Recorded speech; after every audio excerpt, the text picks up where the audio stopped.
2024 चुनाव से पहले बीजेपी ने कई राज्यों में फेरबदल किया। इसी दौरान झारखंड के भी प्रदेश अध्यक्ष बदले गए। अब बीजेपी की कमान बाबूलाल मरांडी को दी गई है। इस वक्त हमारे साथ मौजूद हैं बातचीत के लिए बीजेपी प्रवक्ता प्रतुल सहदेव जी।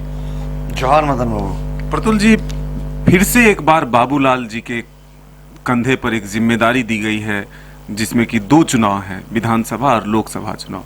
कैसे पार लगाएंगे बाबूलाल जी?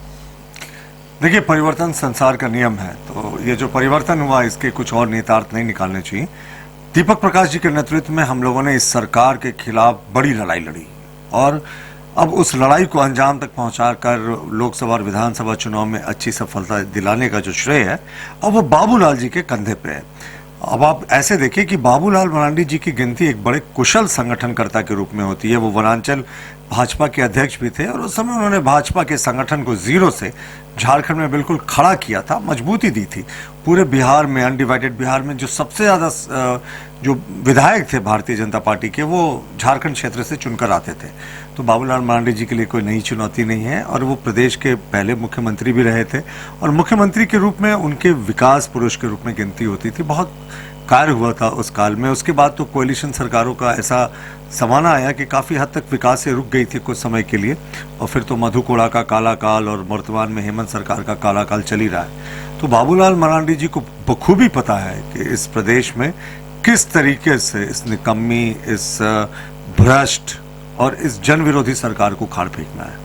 फिर से वही आरोप लगता है कि बीजेपी के पास नेता नहीं है। बोरो प्लेयर के सहारे विधानसभा में भी नेता प्रतिपक्ष के लिए बाबूलाल का नाम भेजा था और फिर अब पार्टी की कमान भी बोरो प्लेयर के जिम्मे दे दिया है।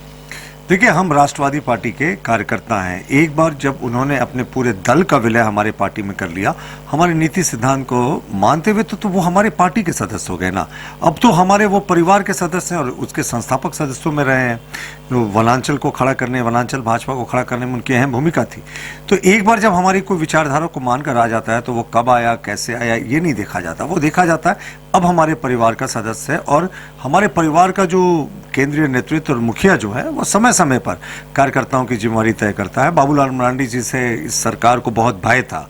मुख्यमंत्री जी ने बड़े फेमसली कहा था, आपको भी याद होगा मदन जी, कि भारतीय जनता पार्टी विपक्ष के नेता पद के लिए तरस जाएगी और ऐसा लगा कि स्पीकर का ऑफिस भी वही करता दिखा जो मुख्यमंत्री जी ने कहा था। 3.5 वर्षों तक इस चीज़ को लटका कर रखा।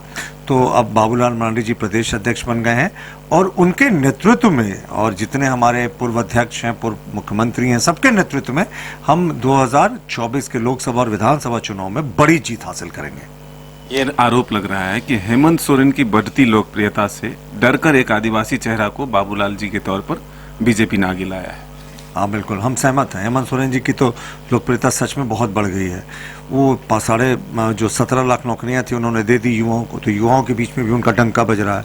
32 लाख किसानों का लोन माफ़ी करना था, 32 लाख किसानों का लोन माफ़ी हो गया। तो किसान में भी हेमंत सोरेन बड़े पॉपुलर हैं। महिलाओं सशक्तिकरण की बात उन्होंने की थी, महिलाएं बड़ी सुरक्षित हैं झारखंड में, तो महिलाओं के बीच में भी अब हेमंत सोरेन का डंका बज रहा है। तो कुल मिलाकर देखें, जितने बेरोजगारों को बेरोजगारी भत्ता देना था, करीब 30 लाख बेरोजगारों को, सब हेमंत सोरेन ने कर दिया। तो हेमंत सोरेन का वाकई डंका बज रहा है।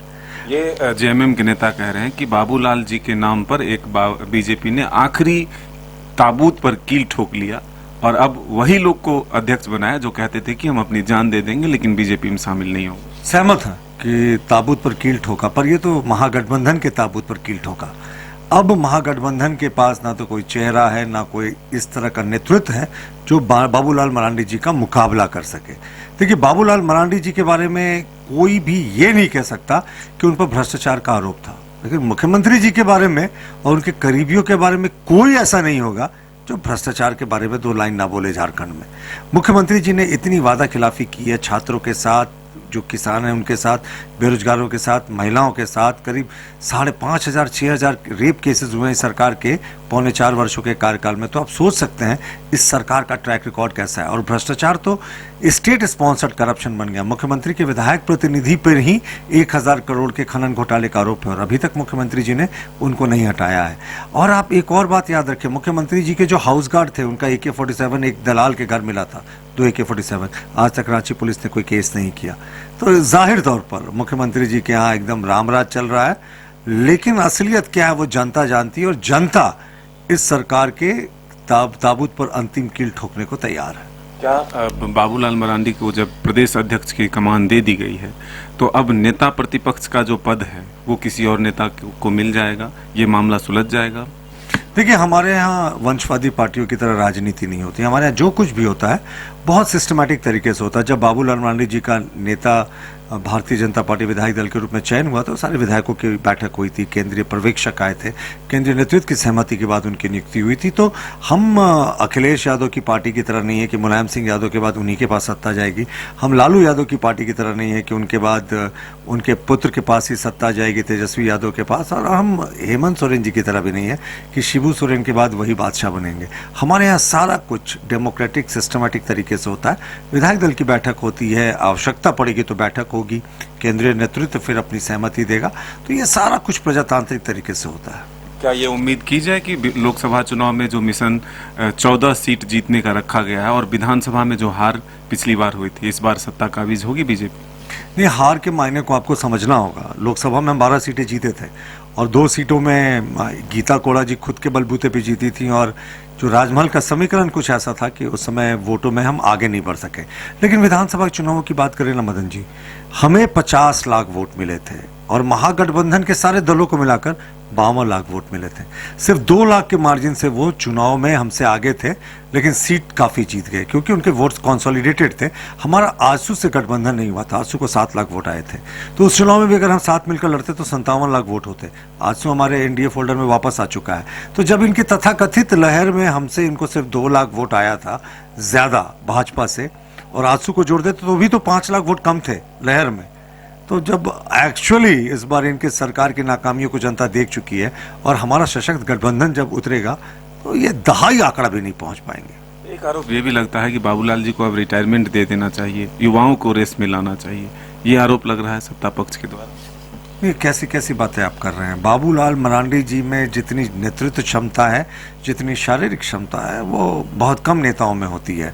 और जितना वो भ्रमण करते हैं, जितना वो कार्यकर्ताओं से कनेक्टेड होते हैं, वो शायद ही कोई दूसरे नेता होते हैं। हाँ, ऐसे लोग जरूर इस बात को कहेंगे जिनको डर है, जिनको पता है कि बाबूलाल मरांडी जी के नेतृत्व में हेमंत सोरेन का जो महागठबंधन है वो एकदम उसका सुपड़ा साफ होने वाला है। ऐसे लोग जरूर ऐसी बातों को हवा देते हैं, लेकिन इन्हें पता होना चाहिए कि बाबूलाल मरांडी जी के नेतृत्व में हम लोकसभा की 14 सीट और बड़े मार्जिन से विधानसभा चुनाव जीतने जा रहे हैं। तो बाबूलाल जी को प्रदेश अध्यक्ष बनाए जाने के बाद बीजेपी में एक उत्साह देखने को मिल रहा है। तमाम जो नेता हैं वो ये कह रहे हैं कि मिशन 2024 में जो लक्ष्य है उसे बीजेपी बाबूलाल जी के नेतृत्व में हासिल जरूर करेगी। अपनी सहयोगी नितिन के साथ Madan Singh, news bioscope, Ranchi. Social media platform पर भी उपलब्ध है। बिहार में सिटी केबल पर चैनल नंबर 232 पर देखें लेटेस्ट खबरें और डाउनलोड करें प्ले स्टोर से न्यूज बायोस्कोप ऐप।